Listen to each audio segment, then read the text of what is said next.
Look 14 अध्याय विश्राम बारे सुस्थता प्रदान। थरे से विश्राम बारे भोजन करने निमंते फारुसी मानकर जड़े नेता गृह रे प्रवेश करते से माने ताहांकु लक्ष्य करी रहिले। आउ देख ताहांको सम्मुखरे जड़े जलदर रोगरे पीड़ित लोक थिला। सेथिरे यीशु व्यवस्था शास्त्रज्ञ व फारुसी मानंकु उत्तर देले विश्राम बारे सुस्थ करने विधिसंगत कि ना, किंतु से माने नीरव रहिले। पुणी से ताहाकु धरी सुस्थ कले वो विदाय देले। आउ से मानंकु कहिले तुम्भ मानंको मध्यरु केही आपणा पुओ बा बलद कुओरे पड़िले कौन ताहाकु विश्राम बारे तत्क्षणात उठाइब नाही। आउ से माने एही समस्त कथार कौनसी उत्तर देई पारिले नाही। नत हेबारे उन्नत। पुणी निमंत्रित लोक माने कि प्रकारे प्रधान प्रधान आसन बाछुथिले एहा लक्ष्य करी से मानंकु एही दृष्टांत देई कहिले, जेतेबेले तुम्हे कौनसी लोक द्वारा विवाह भोजकु निमंत्रित हुओ सेतेबेले प्रधान आसन रे बस नाही। काले तुम्भठारु अधिक मान्यगण व्यक्ति तांको द्वारा निमंत्रित होइथिबे। आउ जे तुम्भकु वो तांकु निमंत्रण कले से आसी तुम्भकु कहिबे एहाकु स्थान दियंतु। आउ सेतेबेले तुम्हे लजारे निम्नतम स्थान ग्रहण करिबाकु जीव।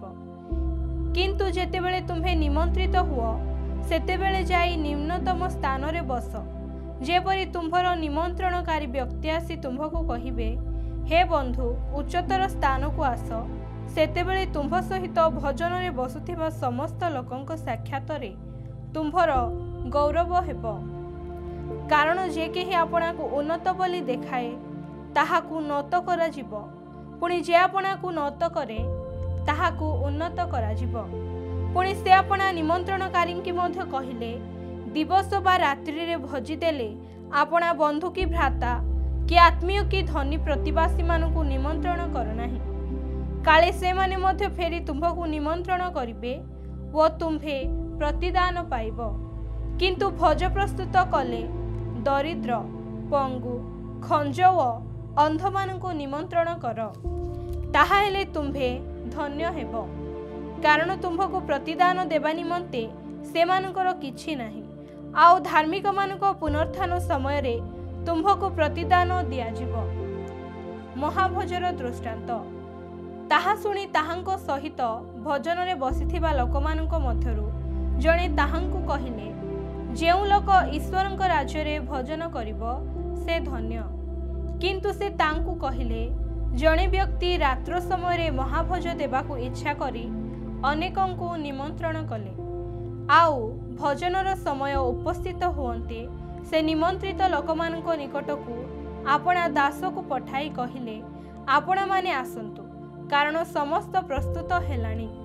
किंतु समस्ते एकमतरे क्षमा प्रार्थना करिबाकु लागिले।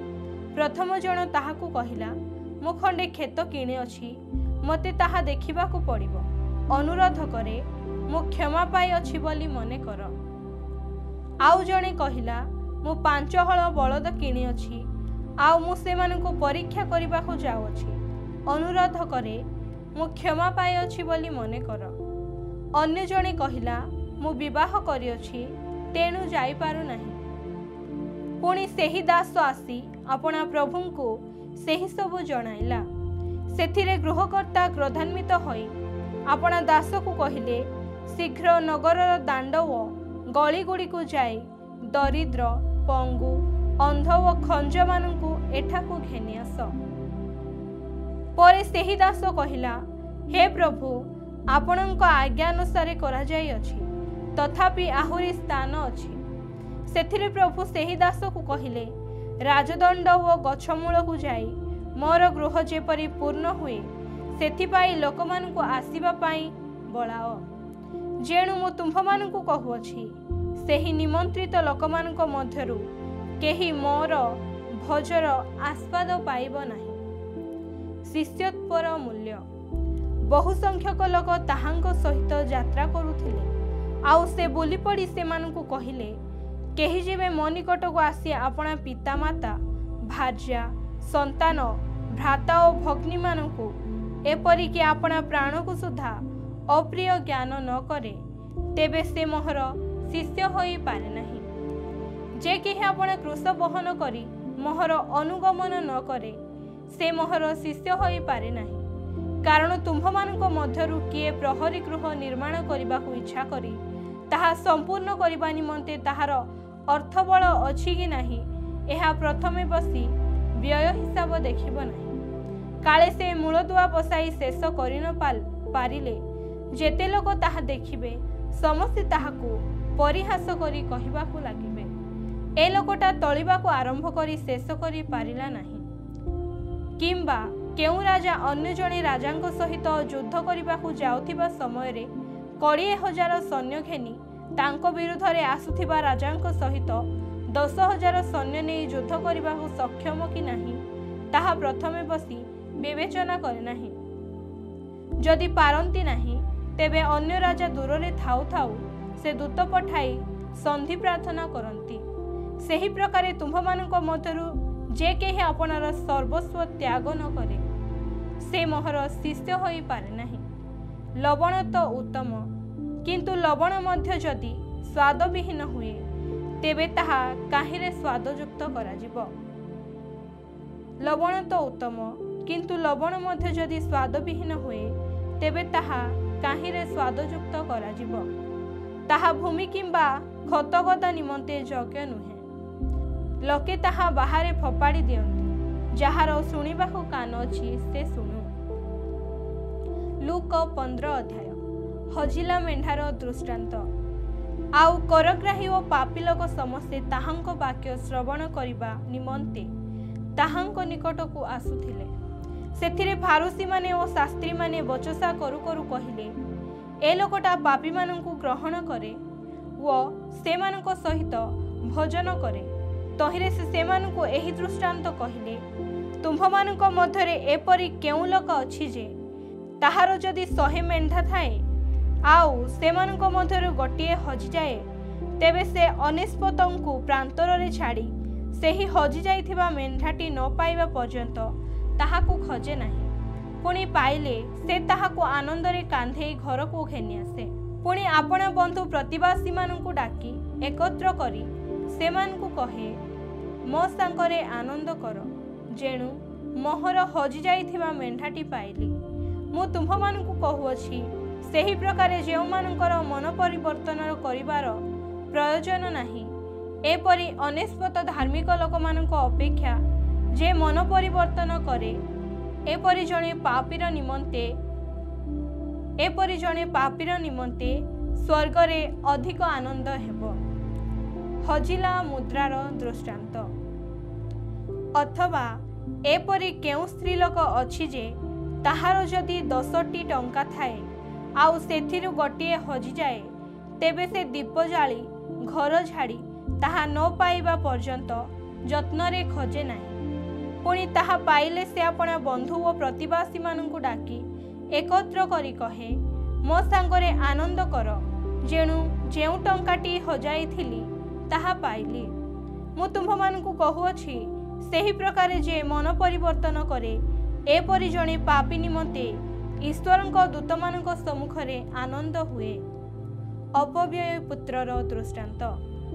से आहुरी कहिले जणे व्यक्तिंकर 2टी पुत्र थिले।